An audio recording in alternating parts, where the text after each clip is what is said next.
Good afternoon, everyone. Welcome back to another episode of Mind Split Cafe. Matt, what's going on? Hey, what's going on, good people? Glad to be back. New week, new episode. Yes, sir. And today we actually have someone that's usually in front of a camera on as a guest today. We have Ken Seeley from the TV show Intervention. Ken, you want to introduce yourself and give us a quick rundown? Sure. How you doing, guys? Good to see you. It's great to Yeah, see no, you, kid. absolutely. I've been doing interventions for over 20 years now. Um, have a treatment center in Palm Springs, California. I live out in Hawaii. Um, we have a mental health facility that just focuses on mental health and not drugs and alcohol, and that's mostly for veterans. So we're in contract with the TRICARE West, so we're able to help a lot of veterans there. So we're excited about that. Fantastic. Um, And and then where's that located? Palm Springs, Palm California. Springs, too. Okay. Yeah. Man, we got a So, lot to unpack today. so it's going good out there. And then we do our education and help people to get educated to be drug and alcohol counselors. So we have a program that does that too. And then, like you said, the A&E intervention show, I've been doing that for, I think the first one I aired was, the first one I taped was in 2005. So next year it'll be 20 years. Wow. No kidding. Yeah, I remember being in high school watching that show. At Yeah, least you were born. Yeah, that is true. That is very true. that is insane. It's I've seen episodes. I'm a huge fan of the show. I've seen episodes of it, but it doesn't seem like time has flown by that fast, right? It just No seems like it kidding. was just recently, it's kind of a new series. And to think of that, it's been going 19, 20 years strong. Kudos to you, Mr. Seeley. Like, that's amazing. It's Yeah. exciting. We're hoping to get picked up for another season. So Do y'all the network will does let it us work know. by like annual contracts, or is it like Yep. three like multi-year deals, you know? I think it used to be multi, but now it's every year, depending on what the ratings are. So Mm, okay. we'll see after this episode airs tonight and get the ratings in for the last season, and then hopefully get a new season I up and hope running. so. I hope so. Yeah, It's no definitely kidding. it's definitely content worth, it's helpful content, It depends on Educational. who's watching. They could apply something to them or to a situation and what they've got going on personally. Like, it's definitely, it's definitely educational content. Yeah. So, we have there's so many things to talk about. I want to start from the back and work our way up. The last thing you mentioned was the TV show. Can you talk to us a little bit about that? I mean, I guess start from when you first started it. What got you to start it? What made you want to do that? And kind of talk about that for a little bit. Like I said, it was like 20 years ago was the first one. There was a show picked up me and Donna Shavu, one of the other interventionists that are on the show. We were out looking to pitch a show, but everybody said it was too dark, like the drug addiction, the negativity, that no network would pick it up. And so then a year later, I get a call that A&E picked up a show called Intervention with Sam Metler, who was the creator of the show. And so I figure I don't know how I got his cell phone number, but somebody got me a cell phone number, and I called him and I was like, you should interview me for this position. And he was like, well, we already got the male. We're looking for a female. And I was like, no, you should really try two males. Yeah. I kind of tortured him, like kept calling him, and like he's like, who the hell are you? And then finally he said, if we get picked up for season 2, I'll give you a call. And a year later he called me up and interviewed me, and I've been with him ever since. So That's insane. Yeah, Wow. that's funny. So you were looking to pitch a show, and then this show, and so you kind of like left your idea wayside and got on with the other show, correct? Yep. It was similar. It was a similar concept, pretty much the same. Because Uh-huh. every time I would sit in the room with the family, I would be like, I know I was helping the family like understand the addiction process, understand mental health, understand, open up like that Pandora box. I was like, wow, Mm-hmm. you could see light bulbs turning on. It was like magic. And I was like, this would be so powerful if we could get it in front of millions of people. Yeah. Oh, Yeah. And absolutely. that's the only way to do it is through media. Yep. And Yeah. so I just manifested and prayed and manifested I and love prayed. that. I'm a big believer in manifestation. Yes, you manifest everything. You do. I agree. It didn't come out the way I envisioned it, but it still came out, and it's even better. I mean, to be on for 20 years and still going is like unheard of in today's world. Yeah. And how many episodes do y'all have to do to fulfill a season? Like what, like how does that work? I mean, years ago, it was like 22, 23, 24, depending on, what year it was.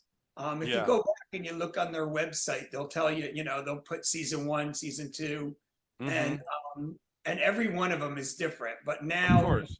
in the later years, it's been 8 episodes. But the last 8 episodes that they did, they purchased 2 hour episodes. So it was on couples. So it'd be one person and the other person, and we would um, intervene together on couples. So it took 2 hours per episode. Yeah. So it's like basically 16 episodes if you're Exactly. Yeah. doing, yeah. Huh. It's Yeah. interesting. I guess you've got to switch up the programming, right? Like, Keep it you've got fresh. to, yeah, it just can't be the same. Hey, this guy's, on substance abuse every episode. That after a while, people will become kind of callous after 20 seasons of a guy on substance abuse, right? So I guess you kind of gotta switch it up up. somehow. Like, hey, there's couples dependency, and there's female dependency, and there's child dependency. So, I guess you've got to kind of keep everybody entertained, so to speak. And I hesitate to use the word entertain because you don't want to be entertained by somebody's problems, but you also want to kind of skirt that balance of, hey, let's entertain the masses, but let's also help some people out too, right? What are people Yeah. looking for, Yep. Yeah. So, I mean, it needs to have that kind of, and I think that's why it's so powerful because, you're showing the, I don't know how to word it. It's, Real life tragedies or Yeah, trauma. the yeah, the vulnerability of chaos, someone. right? Yeah. Yeah. Dysfunction, the sickness, the disease. You're showing all of that. And then at the end, you're wondering, are they going to get helped?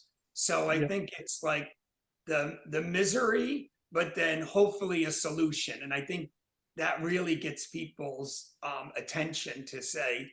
And so we changed it up throughout the years. Like we did a season on Atlanta, we did a season on Philadelphia, we did a Mm-hmm. season on fentanyl, we did a season on, Yeah. Yep. different types of addictions, OCD, eating disorders, all kinds of different, isms.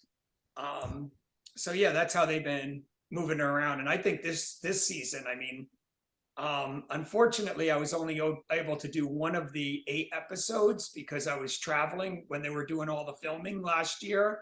Yeah.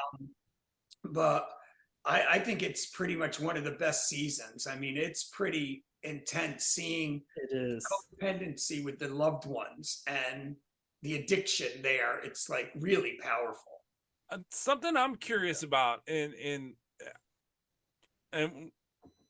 I'm glad that you're here because obviously there's no quick fix for anybody, right? It doesn't, whether you be addicted to sugar or whatever your vice is, right? There's no quick fix. So is there like, I know you're filming, in the course of a season, you're filming this couple or whatever, this person. Let's just say it's a person. So how long are you? I mean, they couple everything into TV, so they fit in the hour and the commercial slots and whatever. But how, once you're done with that person on TV, is there follow through on Good y'all's question. part to, like, how often are you in communication with that person? Like, are you still in communication with the person from season 2 18 years later? You know, like, how does that, what is the, it's not just, hey, let's try to fix you in an hour and move on. Like, what is that, what does that look like as far as treatment for somebody that Yeah, it's a you've great worked with in question. the past? Yeah, it is.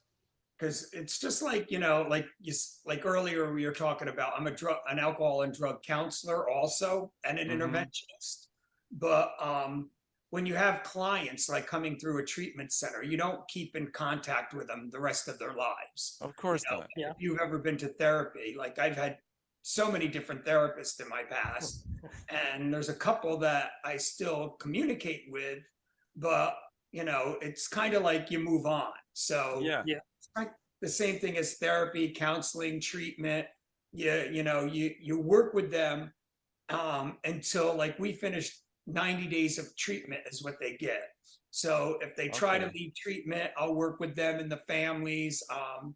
And then sometimes, a lot of the times, the treatment centers that we work with are so generous. Like they give that 90 days scholarship.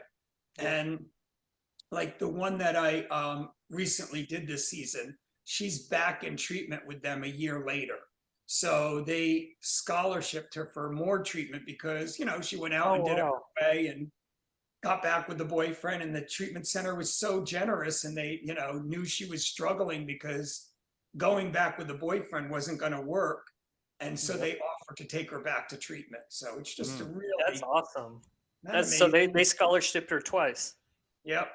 Oh, that's phenomenal. And do you have to physically be, like, obviously with the day and age of, technology, right? And, post pandemic, do you physically have to be in the room or on site for filming, or can you continue Yeah. on it for treatment for 90 days via Zoom and like web calls? That for while they're in treatment, we could do it on the phone or through Zoom or whatever other technology. But during the intervention, you have to be in person. You've got to be in, yeah. Yeah. I mean, I have done them on Zoom in my private practice, Yeah. and usually the reason why you do that, it's just like anything else. Like I think I've had therapy appointments me personally through Zoom, and I don't feel like they're as effective. The connection's not there. Yeah, I'm like, the last one I had, I loved it because she was like this. I don't know if you could tell, playing on her phone. I was like, what the fuck is she eating? Like, I don't know if you can swear about that. Oh no, you're good. You're good. No, It's a you're good. podcast, Let it right? roll. You're good. So I was like, what the hell is happening here? I was like, is she even paying attention? And so, I don't think it's as powerful, but I think the statistics are coming out where we're able to reach more people that way. So Yeah. like I said, I live in Hawaii, so to fly me to the East Coast or fly me anywhere, it's a haul. And to do it over Zoom, I'm able to reach more people that way. But I think it's still the old-fashioned way is in person is the best, treatment Yeah. or best chances outcome. But I mean, it's always different. Like you know, I see the statistics are coming in that we're reaching more people. And it is helping. Like I've been able to help people get loved ones into treatment this way. But like I said, I just feel it's more personalized. I guess that's Yeah, good. of course. Yeah, Absolutely. you can. There's a certain detection of body language and Yes. vibes Yeah. off of being in person. Then you could get wrong or mistake versus Zoom calls, right? Yeah, you can So interpret it wrong or interpret it yeah, differently. Yeah, makes by sense. me just kind of looking down or whatever, you might think I'm on a phone, but you can't really tell. I could just be like having a bad day or whatever, so it's just, Sleeping for my session. yeah, exactly. Or I could be sleeping, right? I wouldn't do that Wow, though. he's falling asleep. I'm really into Yeah, it. yeah. But no, I totally get that. I think after a relationship has kind of been established, where we've been in person a couple times and you kind of know me as a patient or whatever, I think then it's like, okay, cool. There's that comfort level, and that there is, that. But I definitely think I'm definitely pro of being in person the first couple of times for sure. Yeah. Yeah, I agree. For sure. The first couple times you should for sure be in person. Yeah. Yeah. Yeah. So I So how long have you been in practice, right? You've been doing the show for 19 years, or 18 years, whatever the case is, but you've been on the show for a couple of decades. But how long have you been in practice? I mean, you know, what where have you come from to get to this point? Well, I got sober myself in 1989, so 35 years ago. Wow. Um, but then I waited 10 years. Like I didn't work in the industry and until I had 10 years sober myself. So, I did like home health care. I took care of seniors at home, you know, um, in my late 20s. And then, in my mid 30s, when I had 10 years sober, I opened up Intervention 911. So I opened up that, and I was flying all over the country back then, because back then in 99, 2000, back, a lot of people were taking out equity loans, and they were paying for their loved ones to go to treatment. So there was a lot of cash, in helping their loved ones suffering from addiction.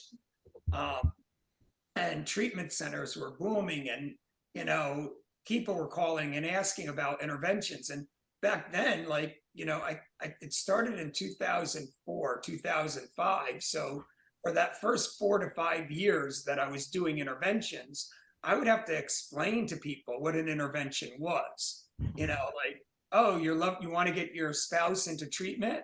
Well, I could do an intervention. And they were like, what's an intervention? And so I had to explain it to them. But then once the show came on, interventions really exploded, because then Kind of people broke down the barriers. Yeah. Yeah. Yeah. Hmm. So I want to touch on your other facility here in a little bit, the mental health first facility. Yep. But can you walk us through a quick, like, what an intervention looks like? I know we've all seen it on TV. We've seen how it plays out, but can you just kind of guide us through what it would be like from your side? Yeah, I think like the perception for a lot of people is it's intrusive, it's punitive, it's damaging for the identified person that you're intervening on. But in all reality, like, I know a lot of people come up to me and they recognize me from the show, and they were like, God, I wish my family loved me enough to do an intervention. And it's the most loving thing that you could do when somebody is suffering, because when you're, addiction and mental health is a brain disease, right? There's Yep. something Yes, sir. it's not right in our brains that 2 + 2 isn't 4. You wake up in the morning and you say, today I'm not going to drink. And by Doesn't work that way. 11 o'clock, you're drunk, right? It's like, oh, Yeah. I wasn't going to drink today. And so it's a brain disease that we have. Like, our brains don't function right. And so to expect us, because I'm in recovery, like I said, to expect us to acknowledge that there's a problem is like foreign to us, like people that are in their addiction. It's like, that's not the problem. Yeah. And, why are you bothering me? This is not the problem. I'm not drinking too much. I'm not doing too many drugs. I got it under control. The problem is you. Leave me alone. Yeah. You know, Deflecting, for sure. I'm Deflecting's the first thing. I'm Right. so, I'm so thankful you brought that up. My family has a member in our family that's schizophrenic and that Yes. refuses to take medication, right? And his argument is, why am I going to get drugs from a world that is messed up? Yep. why am I going to do that? Like I'm perfectly fine. I I'm don't need good. the drugs to make me like you. Like I'm good. You guys are all messed up, you know? Yep. And so I've heard that before where it's like, there's nothing wrong with me. It's all you guys, you know? And so, I love that example because, like I just said, so if he's not going to say, take ownership that I need help because we think we're fine. We think the yeah, world is, everything is fine in the world. I don't know why you're bothering me. yeah, And so the people that love that person need to be the ones that step up to the plate. And usually they just, sweep it under the carpet, right? Sweep it under yeah, the carpet. Oh, it'll get better. Oh, it'll get better. Oh, it'll get better. And then all of a sudden they end up in the emergency room, right? Or they end up locked up in jail because they did something crazy, or. yeah, So that's when the families really pay attention and get alerted, like, I got to do something. But my goal is that you don't wait. And the minute you see these warning signs, the red flags, take action and get an interventionist involved because why wait till the bottom goes so low? Yeah, Why why wait till wait for the there's crisis? yeah, don't wait for the crisis, because who knows if the crisis, if they're gonna, especially in today's world, if it's drugs, with fentanyl out there, they yeah. might You not just make don't it through know. the If crisis. yeah, you It could don't be a know if they're terminal gonna be able to crisis. survive the crisis, right? And Yeah, so yeah, end up becoming terminal. Yep. So yeah, it that's makes a lot of sense. Yeah, it get the does. families. You see the red flags. You're the ones with the common sense. You're the ones without the mental health issues. You're the ones that are supposed to be taking the reins and doing something about this if you really love them. And like I said, when people get to the other side and they get into recovery, they always say, why didn't my family love me enough to do an intervention? Why did they let me stay out there suffering when they get to Mhm. the other side? Yeah, You know, when Yeah. they're in it, of course they don't. And then, I mean, to go through an intervention is like an exorcism. I'm It's I'm really, that was gonna lead me to my next question is, Yeah. I mean, obviously 18, 19 years on the show, you've got to, your face is probably recognizable in the kind of world, right? If you're a substance, if you're involved in substance abuse, people probably already know who you are, you know what I'm saying? Like, oh, here's Ken, right? So you walking into a living room, like you're not the most well-liked guy from the jump, right? Because they're already startled Yeah, that they you already know walk what's into going this living on. room and who's this guy? Why is all my family here? What the hell is going on? So you're already got that strike against you because their guards up, right? Like you've got to be a master listener and just a kind of like what is it, the ringmaster at the circus? Like he's got 3 rings, he's got to make sure everything's going on straight to make the circus go, right? And so you're how does right. that like how do you acquire such skill to do that the first time? Like your first intervention had to have been a shit show just because you It's the first don't have time. the experience. I'm not saying it was, but I'm just saying like It the really first time was. the first time I played basketball as a fourth Yeah. grader, organized basketball as a fourth grader, it was definitely not the way I played when my last professional game, right? So like because of the experience that I've gained throughout the years, right? So how does that work to where you're like, I've got this? Like I kind of want to know a little bit about that. It's a lot of training and it's a lot of trial and error. And I think the most important part is having empathy for them and really connecting with them. Like, you're right. Like people, when I do an intervention now, they'll be like, oh, what is he doing here? And, I Yeah, know what this is.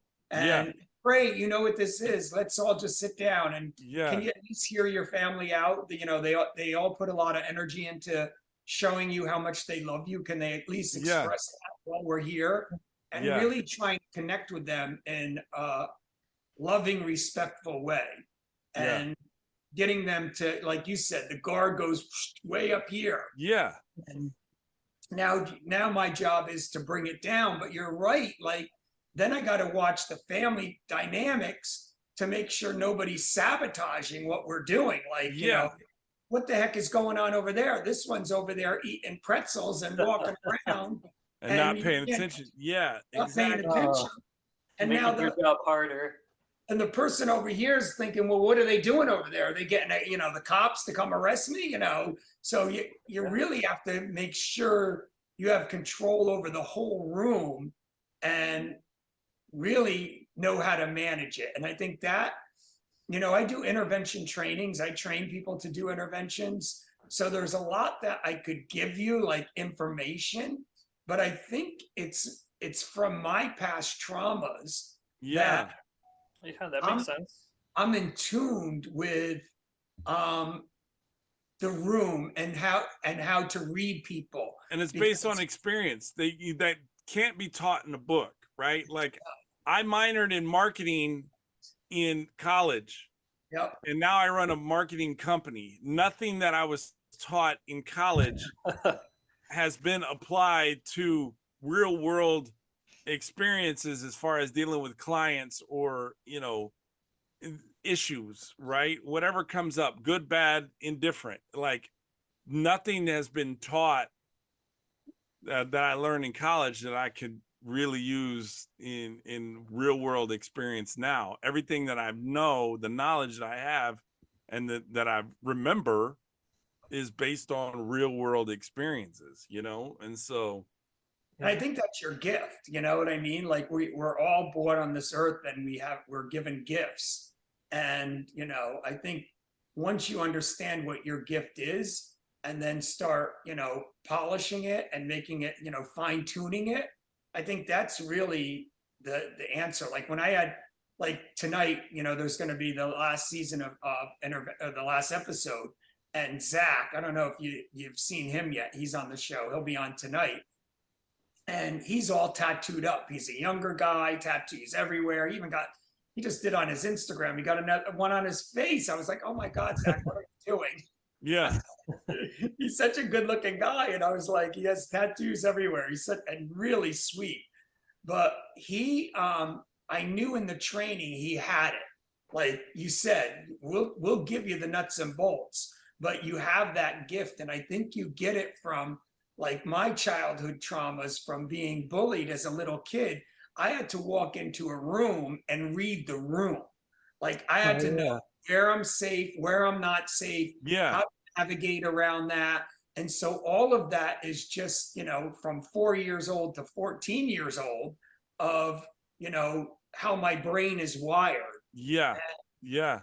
So it's natural for me when I walk into a room and I, have to deal with an intervention. It's just like, okay, I could do this with my eyes closed because I'm used to it.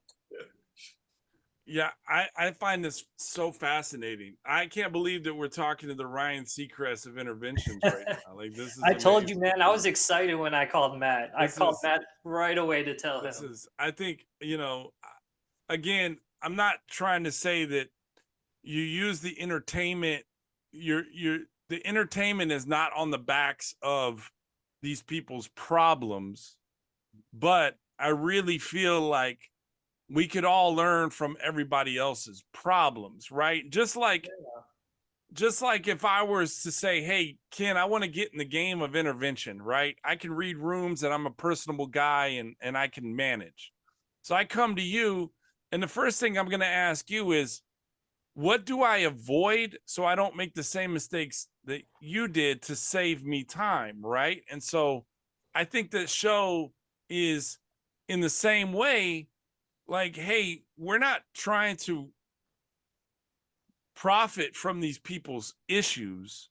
No. We are trying to be educational, and maybe you can learn and apply something that you see on the show, this episode, to your experience and handle what you've got going on in your personal life. And maybe it works, maybe it doesn't, maybe you need to go see, somebody. So I love that, you know, because we can all learn from somebody else's mistakes and somebody else's successes, right? And so you see somebody succeed, how did you get there? Like, oh, this is what I did, boom, boom, boom, boom. Okay, well, that's what I'm gonna do, you know. So And I I think love that. Kudos to you. it's all about being um, truthful and compassionate and having that warmth, like knowing. I think the reason why I really connect and what makes me different than a lot of different interventionists out there is it's not about a cookie cutter, right? Like I don't go in there and say, "Oh, here's my information. I'm gonna, follow this, blueprint of what's gonna happen today." Yeah. I'm listening to every single Yes. person that's involved and figuring out how to navigate it in the real time. Yeah. Like I have my toolbox here, but that's not how it's run. I use Yeah. that for depending on what situation I'm in. And it really helps because you're able to connect with them. And I would say, as long as you never lie to a person, or try to manipulate them, it's not about manipulation. It's about really offering them an amazing way life, out. a way out and way an out. amazing life. Like I know they're suffering. They may not see it right now. Like you said, your family member, he doesn't see it right now, but he's suffering. That's not a way to live. Mm-hmm. And when Yeah. you have empathy for them and they feel that you care about where they're at, there's something about that it opens up their hearts that they're able to hear you. And Yeah. Gives them a little motivation to want to do it.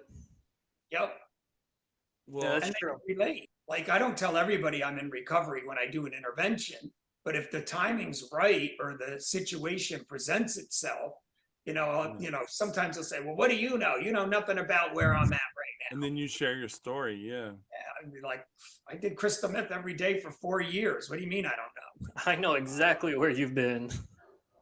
Yeah, I don't see you coming into the intervention smoking a blunt and be like, "Hey, let's sit down and talk," right? So I totally would you like some Jack here? You know, I don't see you walking into the room like I'm going to be your Counterproductive. best friend, but I definitely can feel the vibe of like, "Hey, look,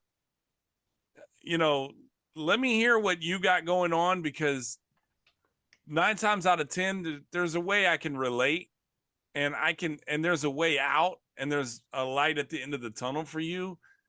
And a lot of times people just want to be heard, and then Exactly. And a there's lot this, of times they don't know how to ask for help too. yeah, So you coming to them actually helps them spark it, at least in yeah, my thought. yeah. Do the cameras hinder the treatment sometimes? Like some Oh, good people question. may want to talk to you and they're open to talking to you, Ken, but they don't really love the idea that they're being filmed and that America is eventually going to see them next summer when the new season happens, right? So how does that work?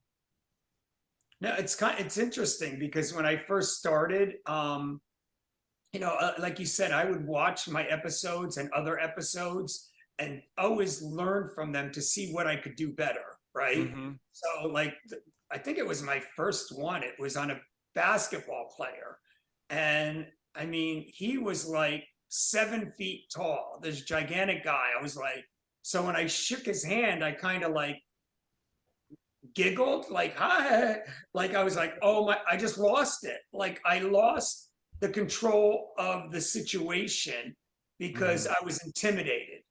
Yeah. And I was like, whoa, you can never do that again, Yeah. So learning it, but so that's the benefits for, us watching ourselves.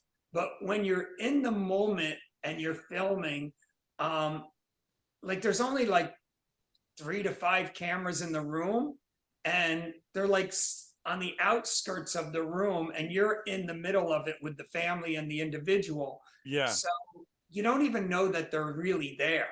So Like, none of the crew is just standing in the room either. They're just like, I figured they'd be all up in your face and everything.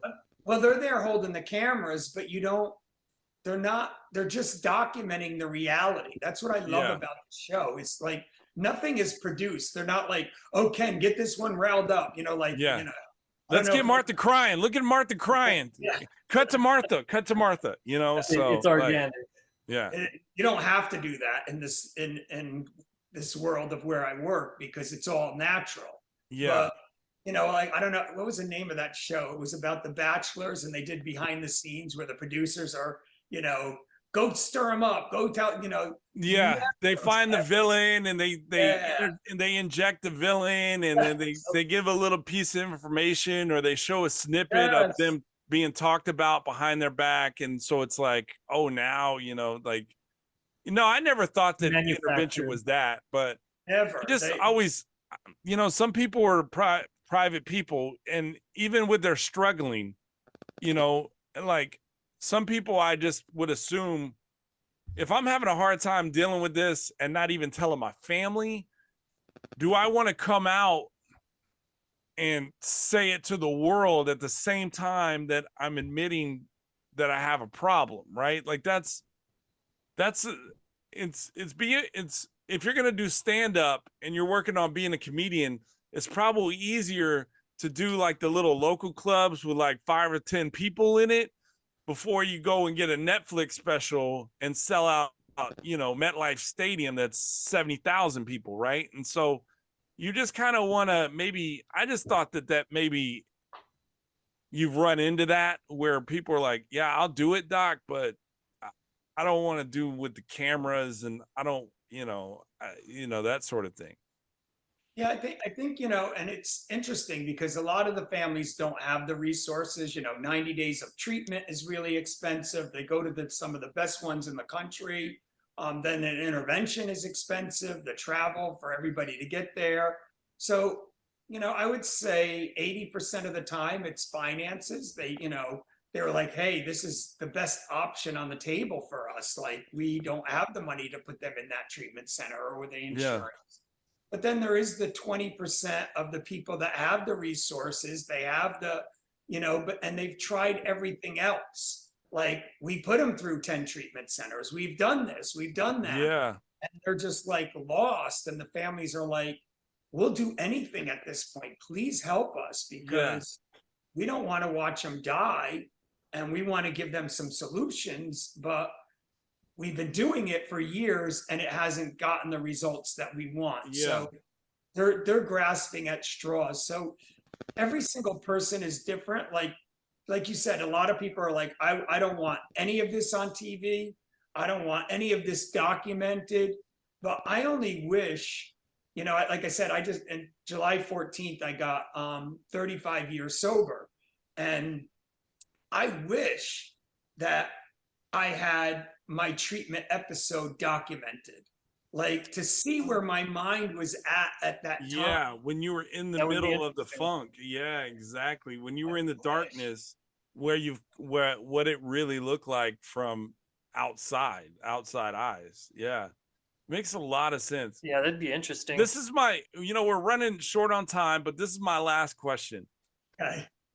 So you do, how many applicants do you guys get to do 8 episodes or 22 episodes? Like, as a therapist, like, are you guys counseling? Like, do y'all come to a meeting and say, let's narrow it down to these 20 people, and then let's meet next week, and then let's, what's the criteria to that as well? Yeah, like, how does that work to where somebody knows that, like, Matt needs to help his family member, so I apply with A&E? Like, what is that process like before I get on camera with a pro like you that comes in and saves the day? Like, how does that work? So I know at the end of the episode it says, if you have a loved one that's struggling, call this number or go to this website. Yeah, of course. Yeah, I do remember seeing that. So then they take those applicants, and then the production team does all of that. I'm not involved in any of that. That's Of like, course not. Yeah. the casting is, them and the networks, they all, like you said, it's like winning the lottery to get on the filters. show. Yeah, you got to go like- through many. Yeah. Yeah. And there's so many people out there that need and want that help that have applied. And Absolutely. it's not available. Like we said, there's only 8 families that we could help last season out Yeah. of the thousands and hundreds of thousands. They say there's 25 million active addicts out there right now in this That's country. crazy. Wow.